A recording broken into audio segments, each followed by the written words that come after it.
Gracias, muchas gracias. Presentamos al doctor Adolfo León Oliveros Tascón en su programa Magazine por la Paz.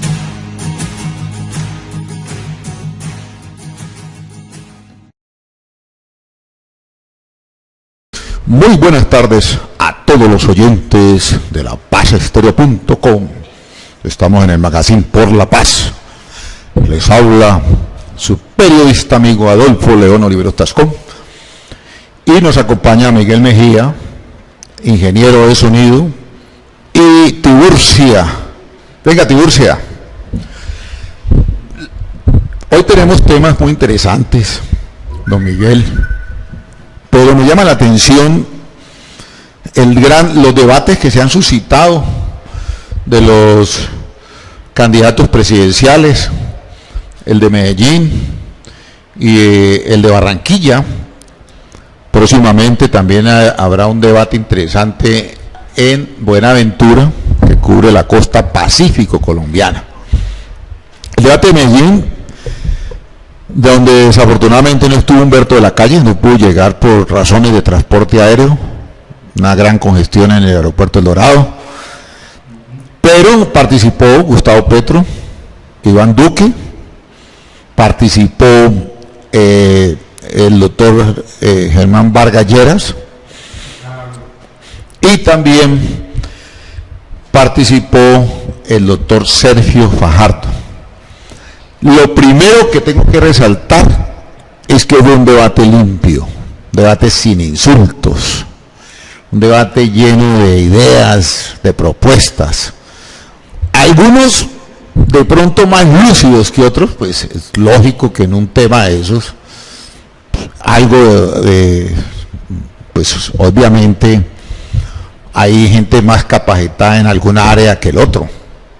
Eso no tiene nada distinto.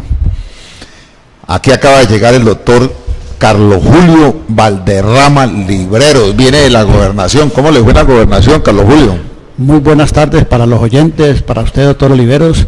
Ya no había radicación porque los turnos nos dan faltando un cuarto para las 4 y ya yo llegué a las 4:10, entonces quedó para el lunes. Muy bien, Carlos. Estábamos hablando, Carlos, haga postura. Esta mañana le tuve que decir a un estudiante de la Facultad de Derecho de Palmira que una de las cosas que tiene que hacer el ser humano es tener postura. La muchacha estaba recostada al lado de una compañera, obviamente que son cosas que se hacen sin malicia, independientemente de que la gente pueda pensar alguna cosa, pero yo, por ejemplo, yo como notario, como docente, no tengo por qué pensar absolutamente nada. Sencillamente le llamé la atención porque yo digo que la gente tiene que tener postura. Postura es que usted se siente con berraquera, erguido, como si hubiera desayunado, almorzado y de pronto ahora más rato que coma. Entonces yo soy de los que digo que todo el mundo tiene su postura. Entonces, retomando el tema, en el debate pasado, el de Medellín, digo yo que, mi querido Carlos Julio, que lo importante fue que los candidatos fueron muy respetuosos, fueron transparentes, dijeron cosas interesantes. Uno sabe que a nivel de temas hay gente especializada en un tema más que otros, etcétera, que tampoco es que uno las tenga que saber todas. Por eso hoy en día existe lo que llaman la especialización y la maestría, el doctorado.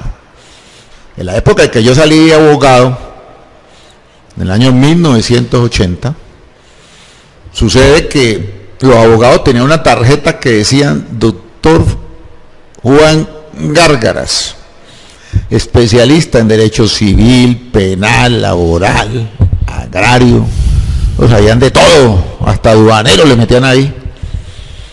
Hoy en día, la profesión de abogado, como la de los médicos y los ingenieros, se ha ido especializando. Entonces ya uno encuentra una tarjeta de un abogado hoy, especialista en administrativo, no más. Especialista en comercial, no más. En seguros, en familia, en laboral, en penal.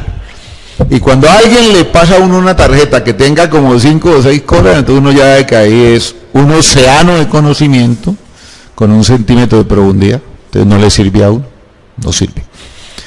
En el debate, vuelvo y recalco en esto, pues uno entiende que hay una gente que sabe más que otra. Por ejemplo, en materia de infraestructura, no me cabe la menor duda que el doctor Vargas Lleras domina mucho el tema. Claro que sí. En materia de educación, el doctor Fajardo domina mucho el tema. En materia de finanzas, posiblemente Iván Duque domine mucho el tema. En materia de desarrollo humano, de equidad, distribución de recursos, posiblemente Petro domine el tema. O por lo menos eso es lo que ve uno cuando escucha estos discursos. Entonces, lo primero que digo es que felicito a los 4 candidatos que estuvieron en Medellín. Lamentablemente el doctor Humberto no pudo llegar a tiempo por el problema de transporte aéreo, por el clima. Él presentó su excusa a tiempo, o sea que no podemos decir que fue que no quiso ir, sino que no pudo ir. ¿Cómo la ve ahí, Carlos Julio Valderrama Libreros? De ese debate, doctor, como usted dice, es muy claro. Cada uno dominando su tema plantea lo que quiere para su cambio en el país, o nuestro país, ¿no? Y el doctor de la calle, pues, yo recuerdo que, con respecto a ese tema de que no estuvo, yo llegué tarde una vez a un trabajo, y me dijo el jefe, le dije, no, es que había problema de transporte, y me dijo, entonces la próxima vez madrugue un poquito más para que no llegue tarde. Entonces retomo lo del doctor de la calle, que de pronto puede haber viajado más temprano para haber llegado, o bueno, de todos modos el transporte pues era aéreo y también la excusa vale. No, y el problema, mi querido Carlos Julio, sin ser abogado del diablo, es que en Bogotá el clima, cierran el aeropuerto, se congestiona. Uno puede programarse para viajar a las 10 de la mañana por un acto que tiene a las 5 de la tarde y resulta que sale a las 6 de la tarde. O sea, a mí me ha pasado. Es correcto. Y de pronto, doctor, programan el vuelo 7 de la mañana. Va a salir temprano, está bien. Pero cierran el aeropuerto, como dice usted, lee los vuelos, cancelan los vuelos por mal tiempo. Y entonces él está en el aeropuerto, pero no puede viajar. Claro. Y tuvo la intención, entonces tampoco es culpa de él. No, no es culpa. Bueno, pero como no se trata de eso, sino que se trata del contenido del debate. Entonces, mire, a mí lo que me llama la atención del debate de Medellín es lo siguiente. Uno, ya en la parte pues ya de contenido, no es la forma. La forma es que fueron educados, fueron decentes, no se tiraron pullas. Pero ya en el contenido ya encuentro unas diferencias importantes. Por ejemplo, los 3 candidatos, Fajardo, Vargas Lleras y Petro, se comprometieron a respetar los acuerdos de paz. El doctor Iván Duque dice que va a hacer una reforma de fondo o estructural, palabras propias de él, de los acuerdos de paz. Pero yo a los oyentes de este programa les voy a explicar lo siguiente. Resulta que los acuerdos de paz se hicieron entre una organización que en ese momento era guerrillera y el Estado colombiano, representado por el señor presidente de la República, Juan Manuel Santos Calderón. Para uno poder reversar un acuerdo, lo tiene que hacer entre los mismos. Pero si una de las partes ya no existe, entonces lo que uno tiene que concluir es que con quién voy a modificar acuerdos, o sea, con quién me voy a sentar en la mesa si ya la FARC como organización subversiva no existe. Ahora existe un partido político que se llama la FARC, que se somete y se sometió 100% al ordenamiento jurídico colombiano. Entonces yo no puedo llamar al partido político que nació de la disolución de la FARC a que vengan a renegociar un acuerdo. ¿Qué? ¿Con quién? ¿Cómo? Si ya no existe. Entonces la primera falacia que hay allí es que yo no puedo deshacer algo que hice con alguien que ya no existe. No lo puedo deshacer. Segundo, el otro tema importante es que los acuerdos de paz que se firmaron en el Teatro Colón y que se acordaron en La Habana forman parte de la Constitución Nacional hoy en día. Y hay un desarrollo mediante una ley estatutaria que es el funcionamiento de la Justicia Especial para la Paz. Entonces, lo que la opinión pública tiene que saber es que cuando yo digo que voy a dar una reforma estructural, yo tengo que decir, tengo que dar una reforma constitucional. Y entonces lo otro que hay que decir, ¿y cómo la hago? ¿Cómo hago yo reforma constitucional si no tengo mayoría en el Congreso? ¿Quién tiene la mayoría en el Congreso? Cambio Radical, Partido Liberal, la U y el Partido Conservador. El Centro Democrático en este momento no tiene el 20% del Congreso de la República. Yo creo que no le alcanza ni el 15%. ¿Por qué no le alcanza? Porque hay que sumar los 5 senadores de la FARC, que es partido político, en el Senado y los 5 representantes en la Cámara. Entonces no nos metamos mentiras. ¿Cómo hago yo un acto legislativo en el Congreso que me están exigiendo mitad más 1 en 8 vueltas de los miembros del Congreso? En este momento el Congreso ya no tiene 102 sino 107 miembros. Entonces voy a necesitar 54 congresistas y tengo 18. ¿Cómo hago el acto legislativo? Si voy a convocar un referendo del Congreso que tiene mayoría, tampoco me lo va a aprobar. Y si voy a convocar una asamblea constituyente, tampoco me lo va a aprobar. Entonces no metamos mentiras. Allí hay unos vacíos del doctor Duque que hay que decirlo con claridad. No es que él no sepa, pues él es especialista en financiero, él es economista. Posiblemente ignore algunos temas que tienen que ver con la reforma a la Constitución, pero pues tampoco es pecado, vuelvo y repito, cada uno en su tema. Pero sí hago énfasis en ello porque yo no puedo decir que voy a reformar lo que no puedo hacer. Yo reformo o hago lo que yo puedo hacer, personalmente. ¿Cómo la ve ahí, don Carlos Julio, antes de que se duerma?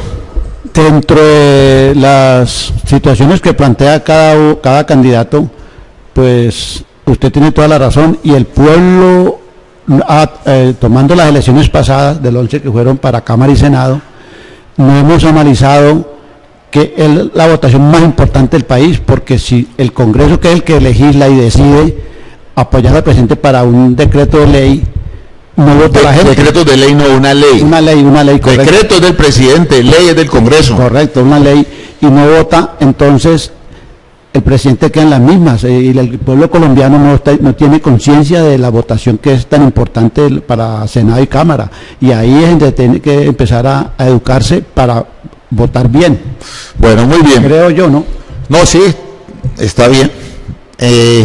Si no se tiene mayoría en el Congreso, pues el presidente no puede... Por más que quiera, no puede hacer cosas como reformar la Constitución. Lo otro, para caer en cuenta también, es que a la gente hay que decirle con claridad. Si un candidato manifiesta que va a hacer una reforma estructural de los acuerdos, debe decir cuáles son los puntos que va a reformar. Una cosa es que yo diga que va a ser triza del acuerdo, como era el comienzo que se manifestaba. Triza quiere ir volverlo 0. O sea, de los 10 puntos no me gusta ninguno. Cuando yo digo voy a reformar, entonces yo digo algunos artículos del acuerdo no me gustan. Entonces, ¿cuáles son? Primero, los que no le gustan. Si a mí me dicen que no les gusta el acuerdo número 1 o el artículo primero del acuerdo, que hace relación al tema de la tierra, entonces que lo digan de frente. ¿Cuál es la contrapropuesta?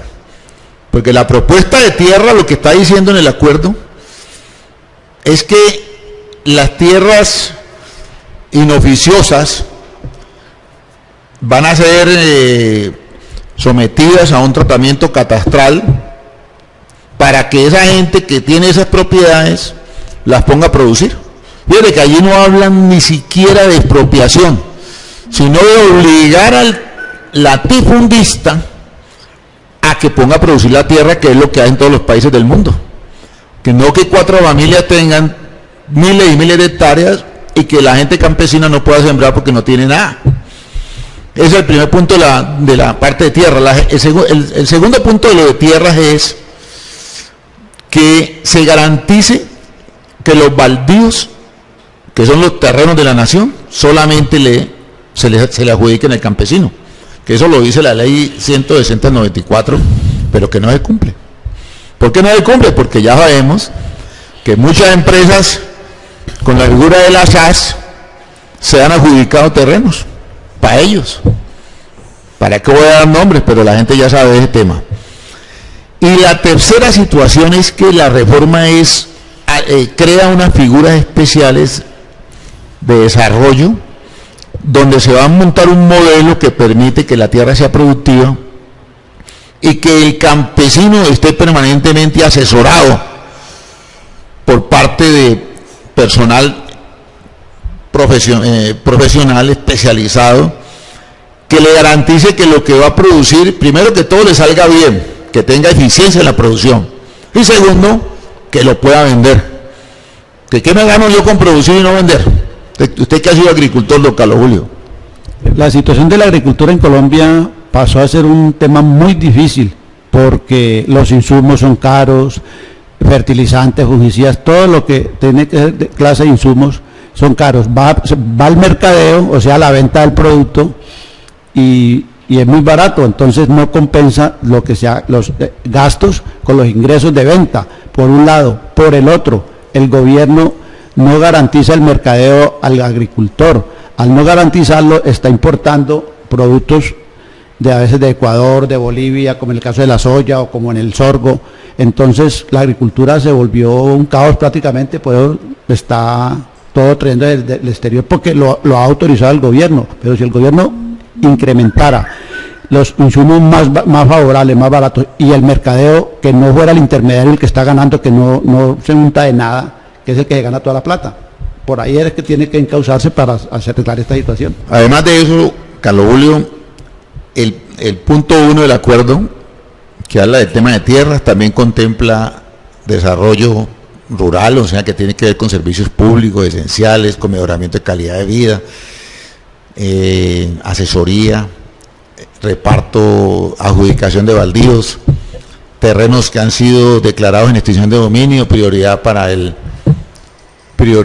los campesinos.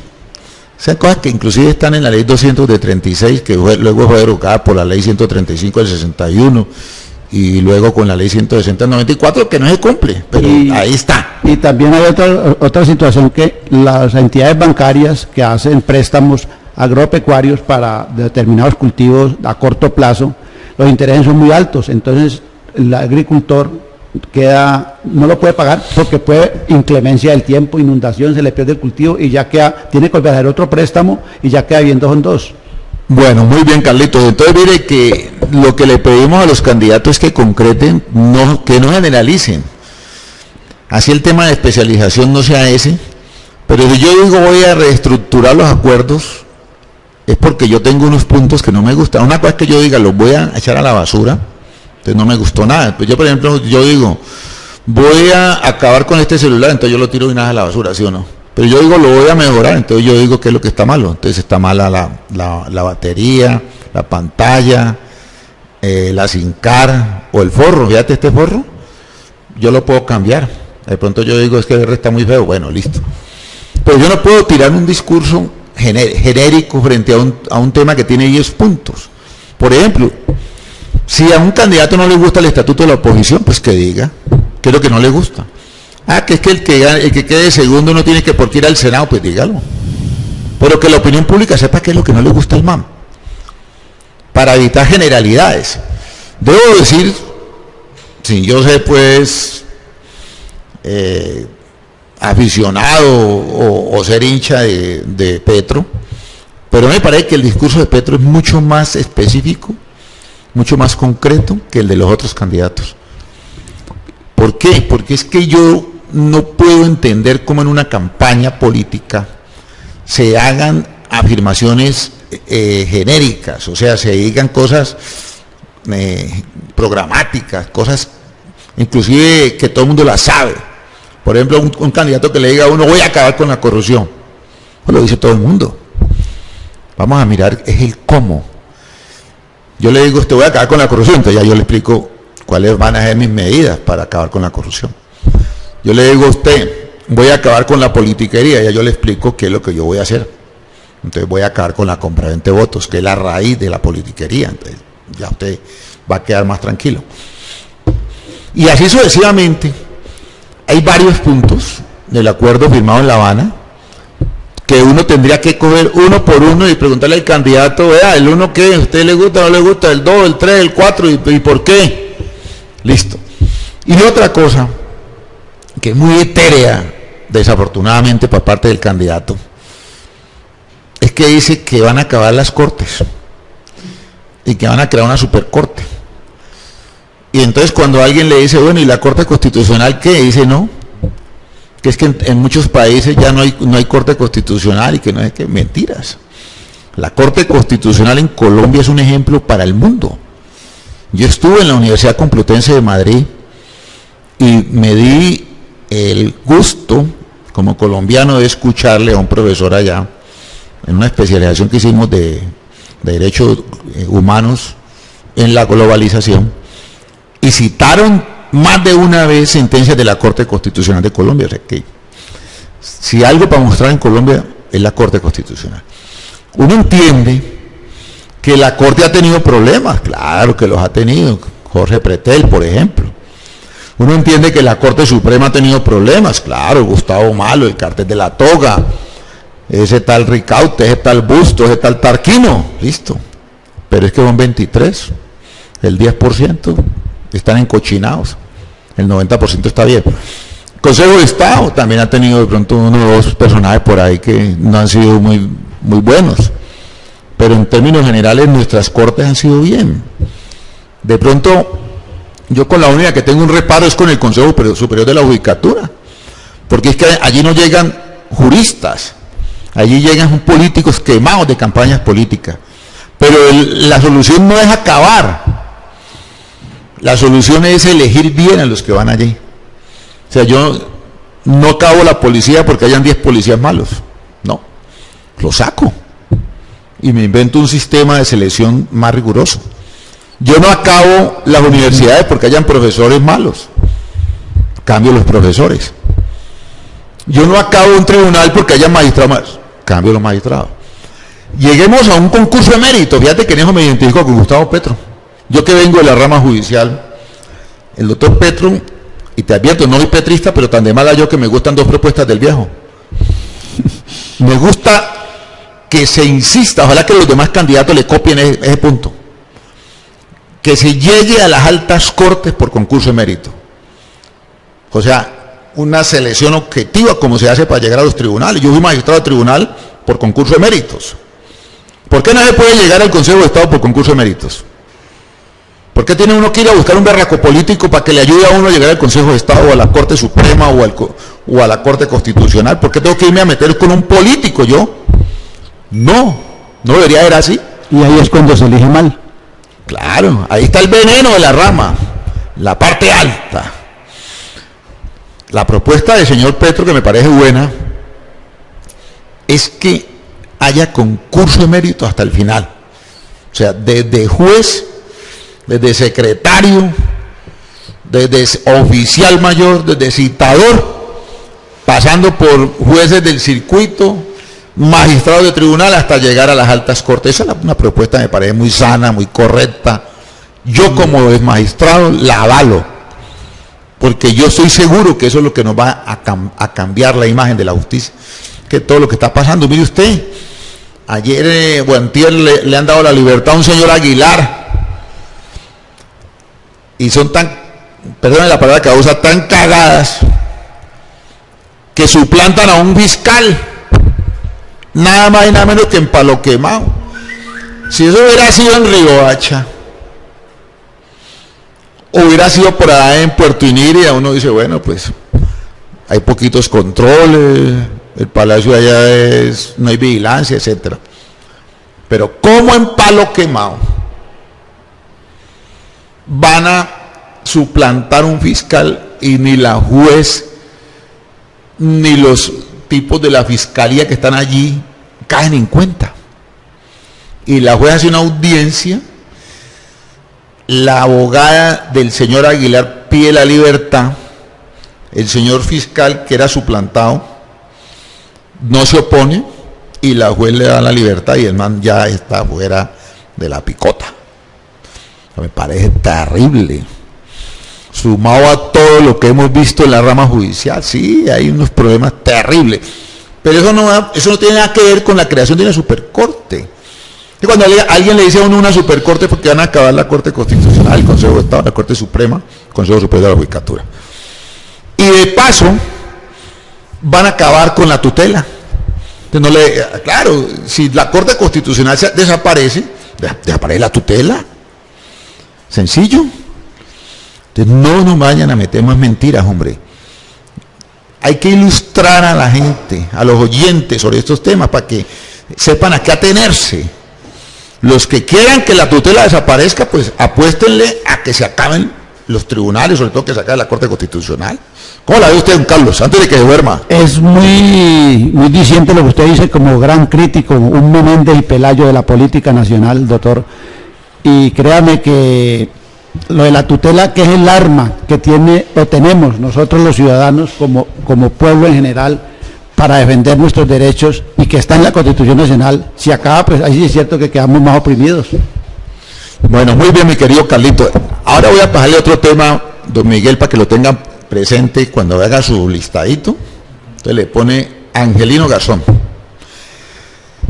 El doctor Angelino, que es muy querido, un hombre muy especial, muy inteligente, que ha surgido de cero, es un ejemplo de superación para el que quiera. Tomó la decisión de respaldar al doctor Iván Duque. Me parece una decisión admirable, muy respetable. Pues como toda decisión tiene sus bemoles. Pero lo primero que uno tiene que decir que en democracia hay que respetar las decisiones de los demás. En democracia, por ejemplo, si Carlos Julio le da por volverse pentecostal y yo soy católico, yo tengo que respetar. Y por eso no vamos a ser amigos. Nada. Si usted, por ejemplo, le da por volverse testigo de Jehová, pues hermano, tengo que respetar. Y si a usted, por ejemplo, le da por cambiarse de equipo de fútbol que cae nadie y cambia, problema suyo. Yo no tengo por qué meterme en eso. Y si le da por volver de marica, pues tampoco. Menos. No, y pues digamos que usted le diera por salir entaconado con falda allá a la avenida Sexta. Salir del closet. No, digamos, si es problema suyo. Y si a una persona le dan la bendita gana, por ejemplo, si a mí me da la gana de votar por Petro, a mí ¿por qué alguien me tiene que venir a discriminar? O sea, yo, por ejemplo, yo voy a votar por el doctor Humberto de la Calle, yo lo he dicho abiertamente. Pero si mañana yo votara por el doctor Iván Duque, yo no tengo ningún problema. Y el que me venga a decir algo, le digo, no, hermano, es mi decisión. Entonces, desde la óptica de la democracia, todo ciudadano tiene derecho a votar como quiera. Y nadie está autorizado para volverse crítico de él. Cero. Ni para decir que uno es voltearepas, ni nada de esas cosas, porque eso no es así. Ahora, a uno le tienen que analizar en la línea que uno ha mantenido en los últimos 10 o 20 años, no tampoco la que usted nació. Yo, por ejemplo, cuando estaba en la universidad, apenas llegué a primer semestre, me cogieron unos manes de la JUCO, Juventud Comunista, y me echaron un cuento, y yo duré ahí como 8 meses. Con la voz proletaria. A los 8 meses yo dije, no, hermano, yo no soy comunista, yo soy más liberal que cualquier conservador. Dije yo, no. Y entonces yo, las cosas que se van a dar se dan, ¿no? Me fui arrimando, y fuimos acercándonos, los que éramos liberales. Y todos terminamos, los amigos míos, con el doctor Carlos Holmes Trujillo Miranda, que en paz descanse, que hablaba de un socialismo democrático.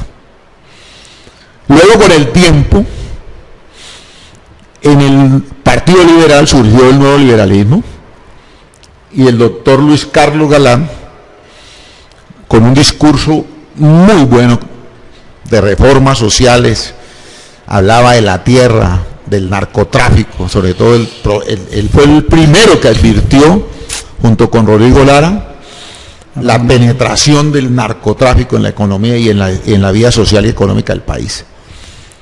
Por algo lo mataron, porque fue un defensor de la sociedad colombiana. Y yo estuve ahí con el doctor Luis Carlos Galán. Cuando muere el doctor Luis Carlos Galán, a quien toda la vida admiré y admiro, y admiro a los hijos de él también, porque siguieron la misma lucha, sobre todo Juan Manuel Galán, continué con el doctor Ernesto Samper Pisano, Poder Popular. Estuve con él en la Caja Nacional de Previsión el día que le permitieron recibir visitas, después del atentado que le hicieron en el aeropuerto El Dorado, que estaba con José Antequera. Y ahí estuve con el doctor Ernesto Samper. Lo acompañé desde que empezó para el Senado hasta que fue presidente de la República. Y después de que terminamos ese periplo en el Poder Popular, cuando el doctor Samper terminó su presidencia, hemos seguido ahí en el Partido Liberal, acompañando a veces al doctor Humberto Lacalle, a todos los que han ido planteando cosas interesantes, sin hacer proselitismo, porque digamos que no he podido, en algunas ocasiones sí lo he podido hacer, pero cuando he estado desempeñando cargos públicos no lo he podido. Por ejemplo, ahora no puedo hacer campañas políticas, pero sí puedo opinar sobre el quehacer político nacional, como cualquier ciudadano. Entonces, si alguien me dice a mí, vea, es que usted fue de la Juventud Comunista hace 40 años, ¿por qué ahora está con el doctor Humberto Lacalle? Digo, hermano, he seguido una línea de los últimos 20 años.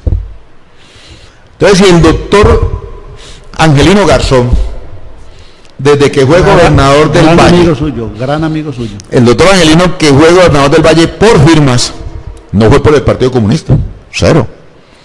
Y si usted le devuelve 8 años atrás, él estuvo en la constituyente por la AD-M19, Alianza Democrática M19, donde también estuvo Pacho Maturana y figuras nacionales.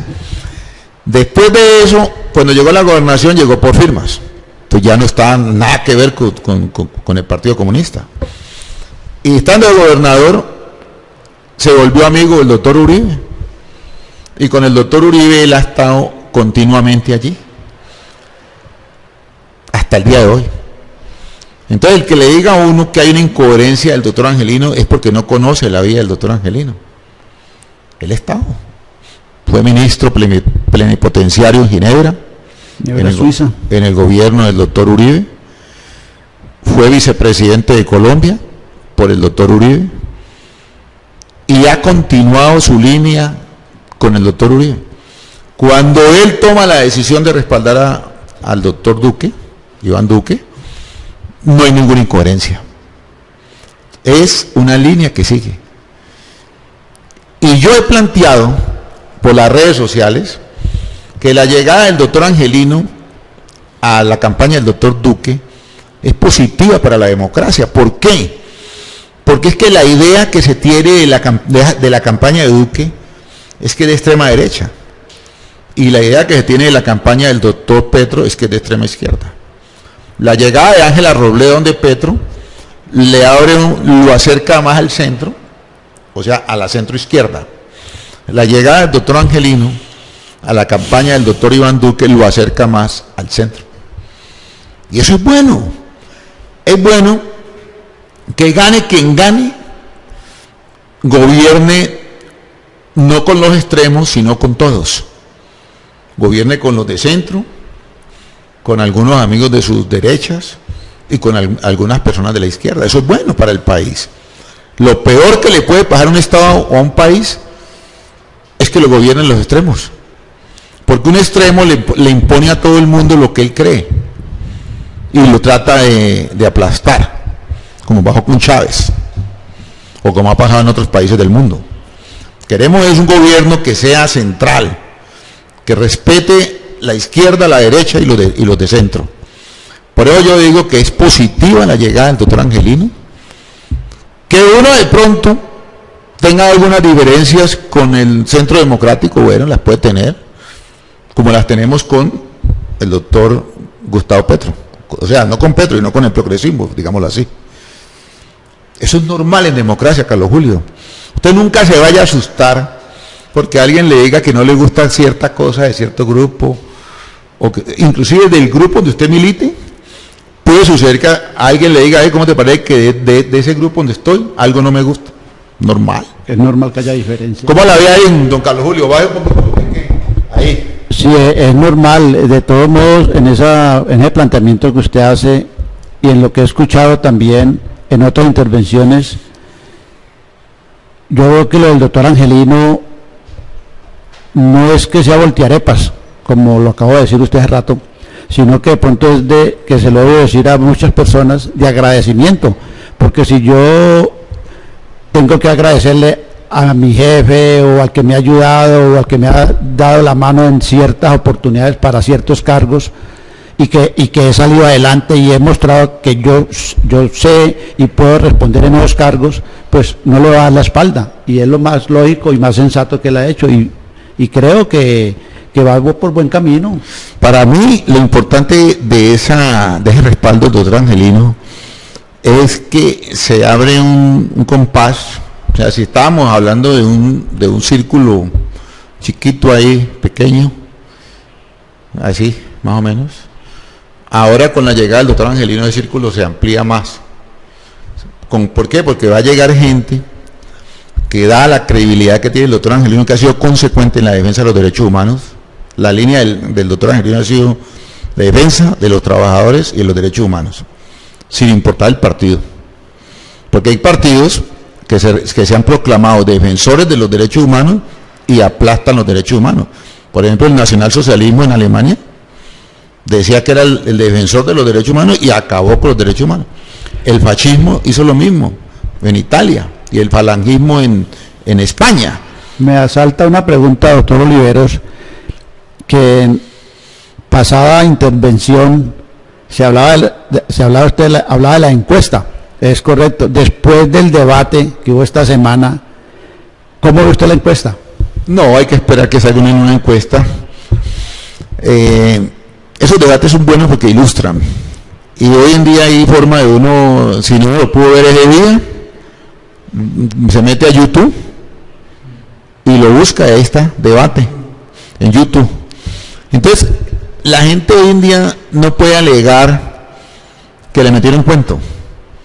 ¿Por qué? Porque tiene grabado programas en YouTube donde los puede ver las veces que quiera y escuchar al candidato qué es lo que está diciendo. Es más, es una herramienta para después también reclamarle al candidato si sale gobernante o sale elegido y se vuelve gobernante por incumplimiento. Tipo que le diga a uno una cosa en una campaña y elegido haga otra, uno le puede poner ese video todo el tiempo y lo aburre y hasta le puede revocar el mandato. Entonces yo creo, mi querido Carlos Julio, que hoy en día todos estos debates ayudan mucho a que la sociedad y a la comunidad, para que no le metan miedos gratuitos, no le echen cuento, porque es que todas las campañas en el mundo se están manejando con puro miedo. Entonces usted le dice, vea Carlos Julio, ¿cómo le parece que el doctor Oliveros, si llega a la presidencia, le va a quitar la pensión a usted, o le va a quitar el 10%? Usted dime atento, y si yo acabo de votar por ese man, ¿sí o no? Usted ya tiene una pensión. Vea, Miguel Mejía, como usted es terrateniente, usted tiene 100 plazas, hay gente que cree que tiene, si llega el doctor Olivero le va a quitar a usted la mitad de la finca, entonces usted dice, no, yo por ese man no voto ni loco, pero usted que eso es paja.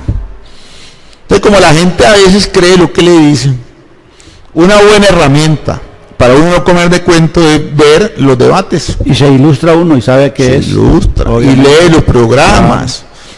Bueno, Carlos Julio, como quiera que el tiempo nos cogió, me despido de esta audiencia invitándolos a que sigan viendo los debates y nos vemos la próxima semana. Siga usted, don Carlos Julio, despidiéndose.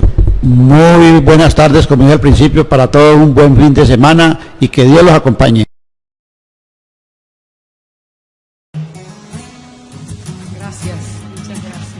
Hasta aquí su programa, Magazine por la Paz, con la conducción del doctor Adolfo León Oliveros Tascón.